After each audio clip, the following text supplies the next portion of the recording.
કરું એ મારે જોવાનું હોય. પછી તમે તમારા દુઃખી થાવ, રડો કે માથા પસાડો, મારે કોઈ જોવાનું. હું તો એ જ કરીશ જે મારા ભક્તો માટે સારું અને કલ્યાણકારી અને સુખદાયી હશે. મંજૂર હોય તો અહીં આવજો. આ વાત સ્વીકાર હોય તો અહીં આવજો, નહીં તો મારો માર્ગ થોડો કાઠોય છે. ખબર હશે બધાને, કંઈ દર્શન કરવાનો હુકમ એમને નહીં થતો. 6-12 મહિના રાહ જોવી પડી છે. કેટલા એવા ભક્તો છે કે જેને 12 મહિના સુધી રાહ જોવી પડી અહીં આવવા માટે કે કોણ લઈને આવો અમને, ક્યારે જઈએ. તલ પાપડ થાય, વ્યાકુલતા વધે કે મારી કંઈક કૃપા કરને માં, અમારે તારા પારે આવવું છે, પણ કંઈક ને કંઈક મજબૂરીઓના કારણે મારા ધામમાં ના આવી શકે.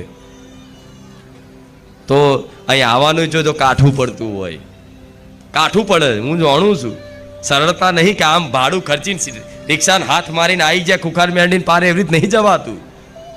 એવી રીતે તો આવી તો જાય એ માણસ કોકની જોડે, પણ અહીં ટકા અહીં ખાલી આરતીના મતલબ બેલ વાગે, ઘંટ વાગે કે પછી મતલબ બધાના જયકારા ચાલુ થાય ને એટલે વ્યક્તિને બેચેની થાય, જતો રહે બહાર પાર્કિંગમાં આરામ કરવા. આ શું ખોટું? હા, અહીં જે બેહી કે જેને હું બેહાડવા માગું છું ને કંઈક સાંભળાવવા માગું છું, હું એના માટે આ બોલું છું. નહીં તો મને બોલવાનો કોઈ શોખ થતો નથી, મને કોઈ પ્રવચન કરવાનો શોખ થતો, સમજ્યા ને? એટલે આ વાત એટલે કહું છું કે નવા ભક્તો આવતા હોય તો એકદમ ઉતારો લાડવો ખાવા નહીં મળે, થોડું ઘસાવવું પડશે. હું રોજ બોલું છું, એનું કારણ છે કે ખોટા બાપડા બચારા આશા રાખીને આવે, બીજી જગ્યા જતા હોય, એવી જગ્યા અહીં ગણતા હોય, અને 11 રવિવાર ને 21 રવિવાર ટાઈમ ગણી ગણી ગણી નિરાશ થઈને જાય. મને માતાને દુઃખ લાગે કે નહીં? હા, શું ખોટું? જો કે 11 રવિવારનો એડે ના જવા દઉં, કંઈકનું કંઈક તો આપી જ દઉં. એક રવિવારે ભર્યો હોય એને કંઈકનું કંઈક તો આપી જ દઉં. એ કશું ના માગે ને અમથોય કોકની જોડે આવ્યો ને, રિક્ષાવાળો કોકની જોડે, મારી મહિમા કહું છું, વાપરજો. રિક્ષાવાળો કદાચ વર્ધી લઈને એ ખુખાર મેડીના પારે આવ્યો હોય બારેજા ધામમાં, તમને લઈને અને તમને અહીં ઉતારીને અહીં આવીને ખાલી આમ ડોકું હલાવ્યું હોય ને, ભલે મને માનતો નહીં, ખાલી આમ ડોકું હલાવ્યું હોય ને અને ડોકું હલાવીને ભલે બહાર જઈને રિક્ષામાં જઈને આરામ કરતો ને મોબાઈલમાં ચેડતો, પણ અહીં ધામમાં પગ મૂક્યો અને આમ કરીને ડોકું હલાવ્યું ને, થોડું નમાયું ને, તો એ જ રિક્ષાવાળાને હું ગમે તે કરીને હું બીજે દાડો કે 2 દાડા પછી તે એને હારી એવી વર્ધી આપી અને મારો કૃપાને મતલબ જે આપવાની હોય પાછું ફલ એ આપે રૂપે મળી જાય ને, આપે રૂપે જ મળી જાય. અંદર ડોકું હલાવ્યું હોય ને, ભલે મને જો ના માગે, મને નહીં માનતો, પણ આમ કર્યું ને તેને બીજે જ દાડો એવી વર્ધી મળે કે આખા અઠવાડિયામાં 2 મહિનામાં 6 મહિનામાં કોઈ દાડો એવી વર્ધી આવી હોય નહીં. આપે રૂપિયાના 1000 રૂપિયા 2000 રૂપિયાની વર્ધી મળી જાય. હા, આ તો મારે 1000 રૂપિયાની ખબર ના હોય, ખુખાર મેળવીને પારે એમ ડોકું હલાવ્યું એનું ફળ છે. આટલે સુધી હું ધ્યાન રાખતી હોય, હું ના રાખું કોઈનું. અને તમારા જેવા કારા માથાનો માનવીનું રાખું, જે મેણા મારે, જે કઈ બતાવે. મનુષ્યનો સ્વભાવ શું? કઈ બતાવવાનું, કઈ બતાવો, બધું કઈ બતાવો. ભગવાનને કઈ બતાવો, મેં તારે આતર આટલું કર્યું, હું જાણું છું. એટલે કહીશ કે તમે અહીં આવો છો તો એક સેકન્ડ તમારી એડે જતી, એક સેકન્ડનો હિસાબ થશે. એક સેકન્ડ બોલું છું, એક મિનિટ નહીં, એક સેકન્ડ આમ કાંટો વાગ, ટક ટક ટક. તમે 6 કલાક આવ્યા ને 6 કલાક અહીં શાંતિથી મારે કીધા અનુસાર રહ્યા ને, શિસ્તાથી, મર્યાદાથી, તો 6 કલાકની સેકન્ડો ગણ લેશો ને એટલી વાર મેલેડીની કૃપા બની જશે. 6 કલાકની જેટલી સેકન્ડ થશે ને એટલી વખતના મારા મેલેડીના આશીર્વાદ મળી જશે. હા, શું ખોટું? આ મહિમા છે. માતાજી બહુ મોટા છે. ભલે આ 5 ફૂટના વ્યક્તિના શરીરથી ચુંદડીના રૂપથી બોલતા, પણ ખુખાર મેલડીમાં બહુ મોટા છે. આમ નજર મારવા જાઓ ને તો તમારી નજર ના પહોંચે એટલી મોટી હું મેલડી છું, સમજ્યા? આ તો એક અંશના રૂપમાં, એક અંશ મારા દીકરાનો એક અંશના રૂપમાં મારો મેલડીનો એક ખાલી ભક્તિના કિરણ, મારી દીકરાની ભક્તિનું એક કિરણ એના હૃદયમાં પડ્યું મારું મેલડીનું. અને એ હૃદયમાં કિરણ ખાલી પડવાથી એનું હૃદય સ્વચ્છ હતું, ચોખ્ખું હતું. મતલબ જેમ દર્પણ ચોખ્ખું હોય તો એમાં પ્રકાશ પ્રતિબિંબ વધારે થાય ને. અને દર્પણ મેલો હોય તો પ્રતિબિંબ પડે. અહીં સૂર્ય હોય ને, તમે કાચ લો, આમ સૂર્ય બાજુ રાખો તો તમારે અહીંથી પ્રકાશ પેલી બાજુ ફેલાવો હોય ફેલાય ને. હા, તો પણ એ દર્પણ પણ મેલ ચોટ્યો હોય તો ફેલાય ના ફેલાય. તો મારા દીકરાનું એવું હૃદય પવિત્ર, મતલબ નિર્મલ, ભોળ્યું. એના કારણે એક ખાલી પ્રકાશ પડવાથી, એ પ્રતિબિંબ મારા દીકરાના હૃદયમાં પડવાથી, એ પ્રતિબિંબ માધ્યમથી લાખો લોકોના ઘેર મારો ખુખાર મેલડીનો પ્રકાશ ઘેર ઘેર સુધી, દરવાજા સુધી પહોંચ્યો ને. આ બહુ ધીમી ભાષામાં સમજાવું છું, પણ ઊંડાણપૂર્વક વાત છે.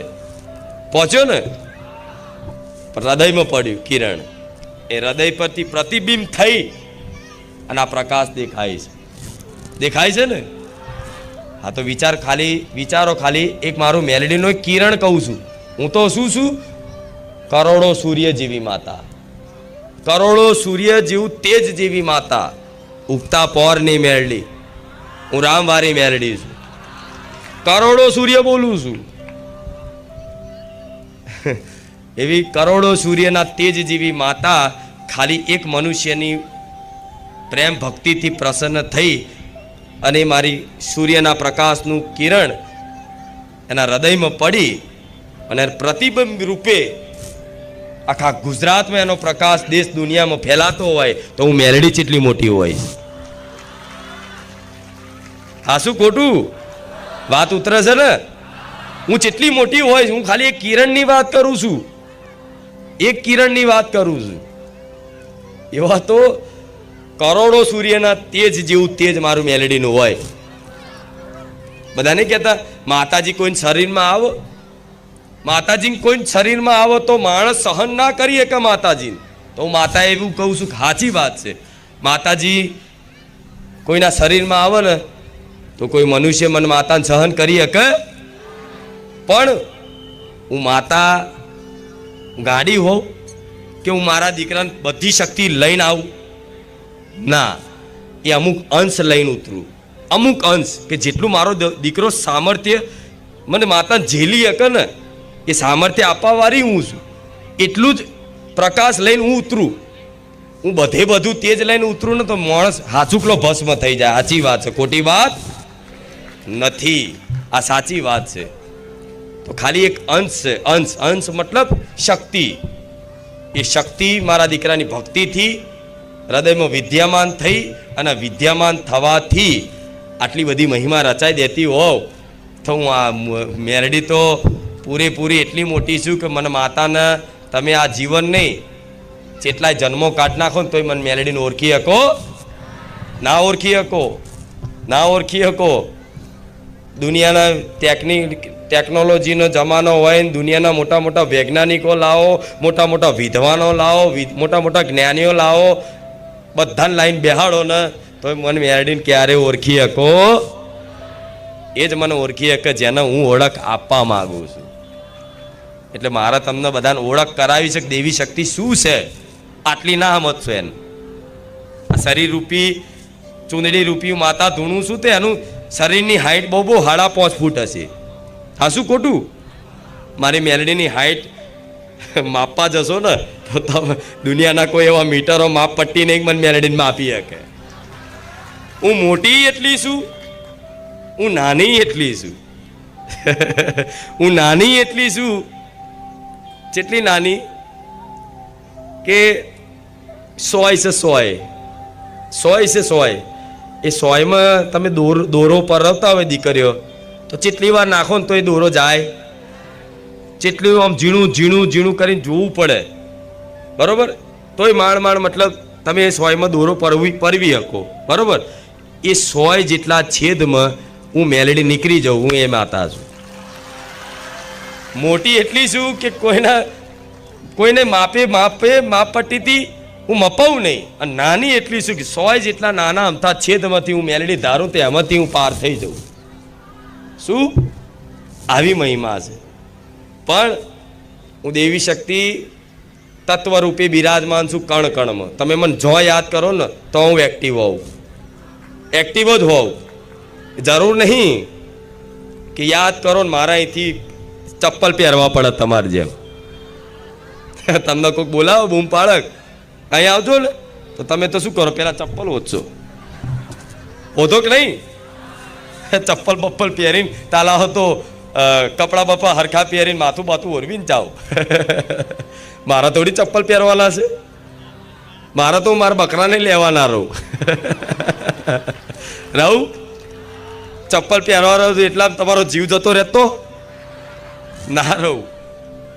પણ ના, મારે ચપ્પલ પહેરવાની જરૂર નહીં કે મારા અહીંથી પેણ સુધી મારા પગ દુખાડવાની જરૂર નહીં. હું કણ કણમાં છું. તમે મને યાદ કરો ને, જો સ્મરણ કરો, હું તમારી જોડે જ છું. અને સાચી વાત કહું તો તમારા હૃદયમાં હું બેઠી છું, પણ તમને દે અનુભવ થતી